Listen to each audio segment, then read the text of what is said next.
कक्षा 10 विषय गणित प्रश्नावली 3.1 का सवाल नंबर दूसरा कर रहे हैं आज अपन, है ना। दूसरे सवाल में लिखा हुआ है एक द्विघात बहुपद ज्ञात कीजिए जिसके शून्यांकों का योग एवं गुणनफल क्रमशः दी गई संख्या है। शून्यांकों का योग है ना, पहला जो है वो क्या है, शून्यांकों का योग है। ठीक है, शून्यांकों का योग अपन ने लिखा था अल्फा प्लस बीटा बराबर कितना होता है -b/a, यही था। तो ये कितना दे रखा है अपने को, -3 दे रखा है। ठीक है, अगला है शून्यांकों का गुणनफल। ठीक है, ये होता है alpha plus beta. Alpha plus beta क्या होता है, c/a। तो ये अपने पास दे रखा है, कितना दे रखा है, 2 लिखा हुआ है यहाँ पे। ठीक है, अब अगर इससे अपन सवाल को करते हैं तो a की जगह पे क्या लिख रखा है, 3 लिख रखा है, और b की जगह पे क्या लिख रखा है, कुछ नहीं, मतलब नीचे क्या है, 1 है। अब यहाँ देखो, यहाँ माइनस का चिन्ह आ रहा है ना, और यहाँ सूत्र में पहले से ही माइनस है ना। अगर 2 जगह माइनस होता तो इसका मतलब क्या होता, ये प्लस हो जाता। अगर ये माइनस का होता तो ये प्लस हो जाए, इसका मतलब ये क्या है, प्लस का ही है। बी जो है वो किसका है, प्लस का है, और नीचे कुछ नहीं है मतलब 1 है। यहाँ पे भी सी मतलब नीचे कुछ नहीं मतलब 1 है। ठीक है, तो ए की जगह पे क्या है, 1 है, और बी की जगह पे क्या है, 3। ए की जगह पे कितना लिख रखा है, 1, बी की जगह पे क्या है, 3, और सी की जगह पे क्या है, तो 2 है ये। ठीक है, अगर अपन को सूत्र पता है ax² प्लस bx प्लस सी, ये अपना द्विघात समीकरण है। इसमें अपने को मान रखना है, ए की जगह पे क्या लिखेंगे अपन, 1 का स्क्वायर, प्लस बी की जगह पे क्या लिखूँगा, 3, और फिर ये x, और सी की जगह पे संख्या लिखेंगे कितनी है, 2। तो x² plus 3x plus 2, x² plus 3x plus 2, ये अपने पास आंसर आया। ठीक है, अगर ऐसे नहीं करके अगर अपन इससे करते हैं सूत्र से, ये इसका सूत्र लिखा हुआ है ना, इससे भी कर सकते हैं। ये सवाल परीक्षा में आता है 3 नंबर का, कितने नंबर का, 3 नंबर का सवाल आता है। अपन ने इससे किया, शून्यांकों का योग अल्फा प्लस बीटा b/a, शून्यांकों का गुणनफल अल्फा बीटा c/a, b का मान कितना है, c का मान कितना है, तो ये मान निकाला। मान निकालने के बाद में इस द्विघात समीकरण में मान रखा मैंने a b और c का मान रखने के बाद में ये अपने पास समीकरण आया। ये समीकरण पूछता है वो, ये सवाल आता है परीक्षा में 3 नंबर का। ठीक है, इंपॉर्टेंट क्वेश्चन है, पूछ सकता है। अगर ऐसे करने में दिक्कत आ रही हो तो ऐसे भी कर सकते हैं। ये सूत्र याद रखो, x² minus alpha plus beta x plus alpha beta. तो x² की जगह x² लिखूंगा, माइनस अल्फा प्लस बीटा का मान कितना दे रखा है, योग है ना। अल्फा प्लस बीटा मतलब क्या है, योग है। तो योग कितना दे रखा अपने को, -3 लिख रखा, -3 लिखा मैंने, फिर x लिख रखा बाहर तो x लिखा, फिर प्लस अल्फा प्लस बीटा कितना लिखा हुआ है, 2, तो 2 लिखा मैंने यहाँ पे। ठीक है, इसको अगर मैं खोलता हूँ तो x² माइनस माइनस क्या हो गया, प्लस 3x प्लस 2, ऐसे भी उत्तर आ रहा है इसका, है ना, और ऐसे भी उत्तर आ रहा है। समझ में आया, तुम चाहो तो इस तरीके से निकाल सकते हो, ये बिल्कुल सरल तरीका है। ठीक है, इस तरीके से मैं एक सवाल और करता हूँ, जैसे कि सवाल नंबर दूसरा दे रखा √2 और 1/3। तो अल्फा प्लस बीटा है पहले वाला, योग दे रखा है √2, और अगला क्या है, अल्फा बीटा अपने पास दे रखा है, कितना दे रखा है, 1/3। तो अपने पास सूत्र है x² minus alpha plus beta x plus alpha beta. ये मैं इसलिए बता रहा हूँ ताकि तुम्हारे 3 नंबर कहीं जाए नहीं, और आराम से तुम इस सूत्र के अंदर मान रखो और तुम्हारे नंबर आ जाए, है ना। तो x² जगह x² लिखेंगे, माइनस अल्फा प्लस बीटा का मान √2 लिखा हुआ है, और ये x, फिर प्लस अल्फा बीटा 1/3 लिखा मैंने।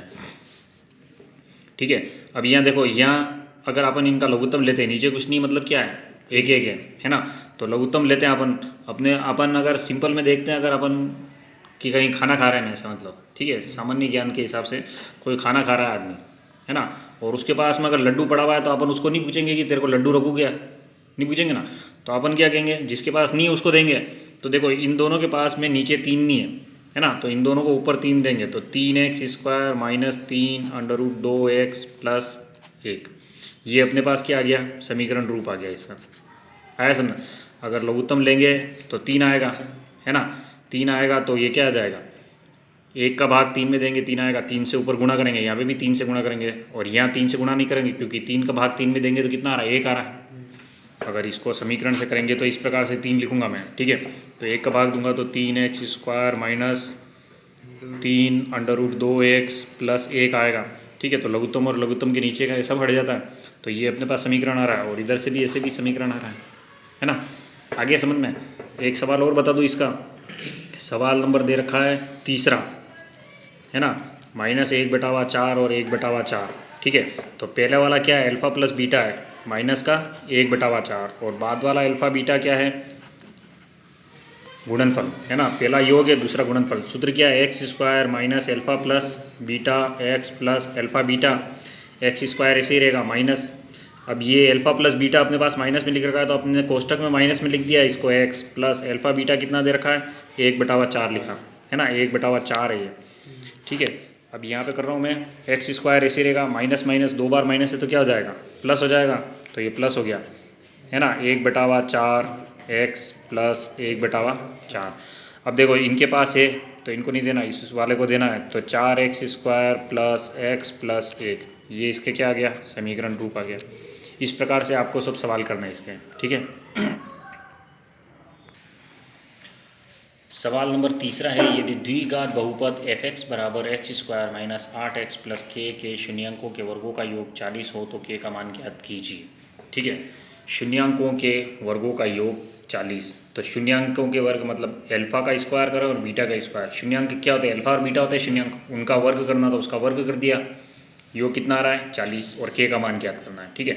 अपने पास समीकरण दे रखा है x² minus 8x plus k, ठीक है। तो यहाँ अपने पास द्विघात समीकरण अपने को याद रखना है कि क्या होता है, ax² plus bx plus c होता है। x² के साथ में कौन है, a, x के साथ में कौन है, b, और c अलग है। a, b और c क्या है, चर राशि है। a, b और c क्या है, वास्तविक संख्या है ना। a, b और c वास्तविक संख्या, और x क्या है यहाँ पे, चर है। तो a, b और c की जगह पे कोई भी अंक होगा, तो a की जगह पे कुछ नहीं, मतलब यहाँ पे क्या है 1 है, तो a की जगह पे मैंने 1 लिखा, ठीक है। b की जगह पे देखो -8 है, तो -8 लिखा b की जगह पे, है ना। और c की जगह पे क्या लिख रखा है, k लिख रखा है, तो अपन ने k लिखा। अल्फ़ा प्लस बीटा अपन निकालते हैं शून्यांकों का योग, तो b/a होता है, b/a कितना आ रहा है, तो -8 है b का मान, और ये एक माइनस माइनस गुणा हो गया तो कितना हो गया, प्लस का 8 हो गया। अल्फ़ा प्लस बीटा c/a होता है, c की जगह पे क्या लिख रखा है, k, a की जगह पे 1, तो 1 और k, तो ये k आ गया। अल्फ़ा प्लस बीटा का मान, अल्फ़ा प्लस बीटा का मान तो 8 है, और अल्फ़ा बीटा कितना आया, k आया। अगर अपन अल्फ़ा प्लस बीटा बराबर 8 है, दोनों पक्षों में क्या करें, अगर वर्ग करें इसमें, है ना, इस समीकरण में वर्ग करते हैं, तो अल्फ़ा प्लस बीटा का स्क्वायर हो जाएगा, इधर 8 का स्क्वायर हो जाएगा। अल्फ़ा प्लस बीटा मतलब a प्लस b का होल स्क्वायर बराबर क्या होता है, a² plus 2ab plus b²। तो ये मान यहाँ पे रख दिया अपन ने, अल्फ़ा और beta, alpha plus 2 alpha beta plus beta square, और 8 का स्क्वायर कितना है, 64। अब अल्फ़ा और बीटा को जोड़ते हैं, दोनों एक साथ लिखते हैं अपन, है ना। तो अल्फ़ा² बीटा स्क्वायर अपने को सवाल में दे रखा है, कितना दे रखा है 40, तो ये मैंने 40 रखा है यहाँ पे, है ना। अल्फ़ा प्लस बीटा अपने को दे रखा है 40, तो अपन ने अल्फ़ा प्लस बीटा का मान रख दिया 40, 2 अल्फ़ा बीटा। अब अल्फ़ा बीटा का मान भी अपन ने निकाला है, अल्फ़ा बीटा का मान कितना है अपने पास, k है, तो ये k लिख दिया यहाँ पे मैंने, ठीक है। इस 40 को उधर भेजा मैंने, तो 64 में से 40 माइनस करेंगे, तो यहाँ क्या कर रहा है, पक्षांतर कर रहे हैं, तो चिन्ह बदल गया, इसका साइड चेंज हो रही है, चिन्ह बदल गया। 64 में से 40 गए, कितने बचे, 24। 2 k का मान 24 है, तो 1 k का मान कितना होगा, तो 12, ठीक है। 2 का, तो यहाँ पे क्या करना, k इधर ही रहेगा, 24/2 होगा, तो 2 का भाग लगाओ, 2 एकम 2, 2 दूनी 4, ठीक है, तो 12 आ रहा है। इस प्रकार से सवाल हल करना। इंपॉर्टेंट क्वेश्चन है दोनों, दूसरा और तीसरा, परीक्षा में पूछ सकते हैं, ठीक है।